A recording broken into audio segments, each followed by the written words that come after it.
Vilafranca parlem cada setmana de literatura infantil i juvenil. Llegir per sentir. Els dimecres a les 9 del vespre. Amb reposició els dissabtes a 2:45 del migdia. Ja sabeu que a aquesta hora, aquest dia de la setmana, un cop a la setmana, us destinem una estona aquí a la sintonia de Ràdio Vilafranca a parlar de literatura i fem sempre aquest repàs en l'àmbit de la literatura infantil o juvenil d'una manera ben pràctica i senzilla, com és parlant amb un autor o autora d'un dels seus llibres. Avui parlarem d'un llibre que es titula La casa sorollosa. L'autora és Sally Nichols, amb, en aquest cas, les il·lustracions llampants de Gosia Herba, però no parlarem ni amb una ni amb l'altra, sinó que parlarem amb la persona que s'ha encarregat de traduir-ho al català per l'editorial Coco Books, com és l'Alícia Rodríguez. Alícia, benvinguda. Bon dia. Gràcies per acompanyar-nos. De fet, no només em sembla que ens vas comentar quan vam contactar amb tu per concertar l'entrevista que no només aquesta casa sorollosa, sinó que has traduït alguns llibres per Coco Books, oi? Sí, forces, de l'anglès al castellà i al català. De fet, d'aquesta mateixa autora ja vam fer una altra, fa 4 anys, que es diu El teu cos, Nas, peus i malic, que aquest va guanyar un premi, la traducció al castellà, del Banc del Llibre, que és una organització sense ànim de lucre sud-americana, que és un dels premis més importants que hi ha a la literatura infantil i juvenil. Estem fent l'entrevista per ràdio.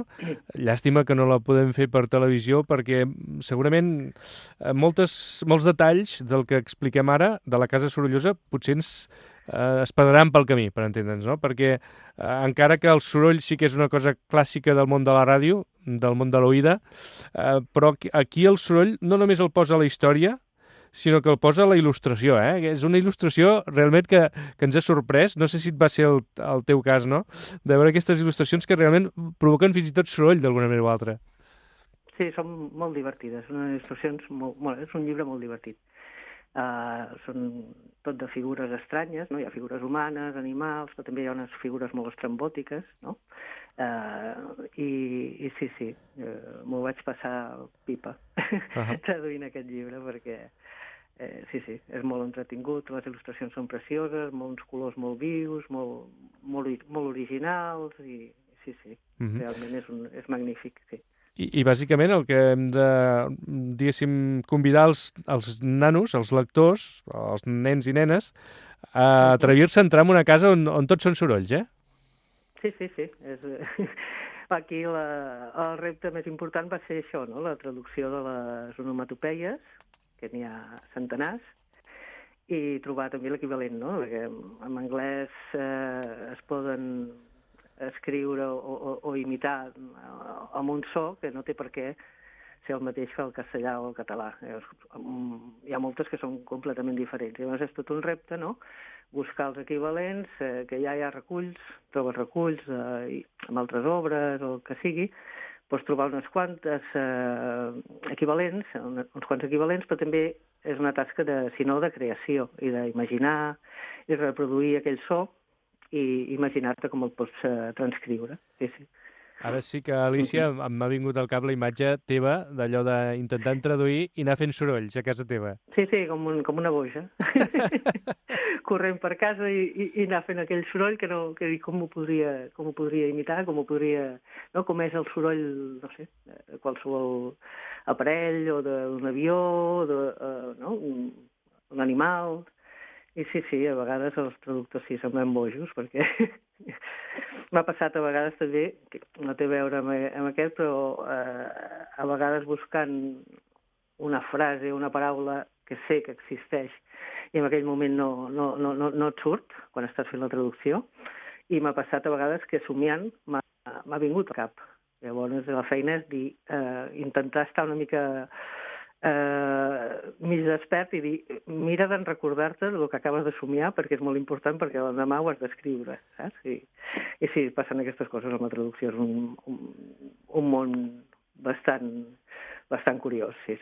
Això sí que alguna vegada també hem parlat amb autors amb artistes que diuen que això, amb el mig conscient que estàs quan estàs dormint, a vegades el cervell et dona aquella solució que buscaves i molts d'ells m'expliquen que tenen al costat de la tauleta de nit un bloc de notes i un bolígraf. No sé si és el teu cas, allò per no oblidar-se, No, intento fer això, no? És aquell estat que estàs mig adormit, mig despert, que estàs tan capficat, no?, amb una traducció o el que sigui, que quan t'apareix la idea, o la frase o la paraula, que has estat buscant a vegades durant dies, doncs això, intentar ser prou conscient per dir, d'en recordar-te l'endemà, al matí, quan m'aixequi, el primer que faré serà escriure-ho, no? No tinc el bloc de notes i el llapis, però sí, intento fer aquest recordatori, saps? Tu ja coneixies la Sally Nichols pel que dius, no? Perquè havies traduït algun altre llibre seu. Sí, aquest altre, el teu cos, sí. Però potser aquest t'ha donat més complicacions que l'altre, perquè com tu ens deies, a cada pàgina obres hi ha un grapat d'onomatopeies, de jocs de paraules... L'altre també també és un joc, no? Són llibres que són per llegir amb un adult, amb el seu fill o filla, i anar jugant amb això, amb els sons, anar repetint els sons, anar seguint el text. També, en aquest cas, el del teu cos, és un joc entre l'adult i el nen, on s'estan fent moixaines, carícies, no? I llavors estan aprenent les parts del cos. També hi ha molta onomatopeia, de petons, moltes altres temes, no? Però són molt... Sí, en el fons també hi ha molta onomatopeia i, bueno, és similar, la dificultat. Aquest és diferent perquè aquest és com és un àlbum on el lector va passant per diverses cambres, no? Va fent, cada vegada que passa una porta, la pàgina següent és un altre espai, una altra cambra, no? I llavors això la història va pujant, baixant, no? Hi ha diferents emocions, des de la diversió, l'esbojarrament màxim, després entres en una habitació que hi ha un fantasma, llavors és la por, la intriga, no? Què passarà? No sé, té com un recorregut que ja es dona, amb altres àlbums infantils ja trobes, no?, que el llibre va fent un recorregut per diferents llocs. De fet, vam fer un amb Coco Books no fa gaire temps, que es diu Corre, llop, corre, que també és un llop que també va passant per diferents espais i va passant portes i són llibres molt macos, molt divertits de llegir i de llegir això, fer una interacció entre l'adult i l'infant. Clar, en aquest cas, la casa sorollosa, com tu dius, l'adult amb l'infant s'ho poden passar bé, s'ho poden passar pipa una bona estona, no? Però no sé si trobes tu que hi hagi un missatge de fons o no en aquesta història, o senzillament és el plaer per gaudir de les paraules, de les onomatopeies i per passar una bona estona. Jo crec que sí, perquè jo trobo que la mainada els agrada molt, no? Tot el que són àlbums on hi ha animals i que facin aquests sorolls, no? Que és una manera de... com si els animals parlessin, no? O s'estan expressant, i jo crec que també això, els nens, és un món, no?, que els intriga molt, no? Com parlen els animals, com actuen, Sí, crec que sí, que és un llibre que per la mainada... Ja t'he dit, jo m'ho vaig passar teta. Hi ha algunes pàgines que són molt esbojarrades, sobretot una que és l'habitació, crec que l'habitació del caos, caòtica, que és, hi ha tot d'animals que estan fent els crits que no toca. No? Per exemple, un mussol que fa bé, no?, com una ovella. La frase diu, no, però si els mussols no fan bé. O les ovelles que estan renillant com un ase, no? Iha, no? Llavors és molt divertit, no? Perquè és que és una bogeria. I això també, suposo que la mainada també, no? Fer aquest joc, no?, de canviar els crits, els cants dels ocells, i un tigre que estigui fent cocorococ o una granota que fa piu-piu, doncs sí, és molt divertit. Després també, quan van al soterrani, que és, com tu deies, l'espai on hi ha un fantasma, d'alguna manera ajuda a treure les pors, d'alguna manera, no?, amb la canalla. I després també hi ha un espai on s'ha de parlar fluixet, s'ha de xiuxiuejar, i per tant també m'imagino que amb els més menuts doncs repassar aquests espais els ajuda a comprendre que hi ha llocs on doncs els sorolls es poden fer i hi ha llocs on cal fer més silenci, o al final s'ha d'anar a dormir un dia o altre, una hora o altra has d'anar a dormir, no? Sí, és el que deia abans, és com una muntanya russa aquest llibre, no? Cada pàgina passes d'una habitació on tot són cridòries i sorolls, i després passes per aquest passadís, el passadís aquest que has de xiuxiuejar, parlar molt fluixet, fins i tot per sortir quan piques la porta ho has de fer molt suaument perquè no et sentis, suposo que el fantasma que està a l'habitació anterior, i i al final el ritme va baixant fins que arribes a l'habitació on has d'anar fent ones, no? Llavors, també és un llibre, suposo que per llegir abans d'anar a dormir, amb la mainada, no? I llavors aquesta última pàgina, que transmet més calma, no?, perquè són uns colors més foscos, no?, uns blaus i negres, no?, que reprodueixen una habitació que està enmig a les fosques, i tot és més calmat, no? I llavors és el t'estimo, bona nit, no? I posar a dormir la mainada, doncs sí, és això, no? Uns canvis de ritme, de sentiments, de sensacions, i acaba amb la calma. A banda de les onomatopeies que ens deies que t'havien fet, en algun cas, plantejar estona i estona les solucions, hi ha alguna frase, perquè hi ha frases molt curtes aquí, la veritat és que són frases molt curtes, però n'hi ha alguna que t'hagi fet dubtar com traduir-la? N'hi ha hagut alguna que les hem hagut d'adaptar directament, ara no sé si me'n dirà al cap alguna. Potser aquesta de l'habitació, aquesta del caos, que sí, vam fer una recreació aquí, no me'n recordo l'original que deia, espera't que el tinc per aquí, però vam haver d'adaptar una mica perquè funcionés bé, saps? Perquè a vegades no pots fer una... Bueno, normalment en traducció infantil no pots fer una traducció massa literal, sinó que l'has d'adaptar una mica també si trobes una expressió idiomàtica o una dita o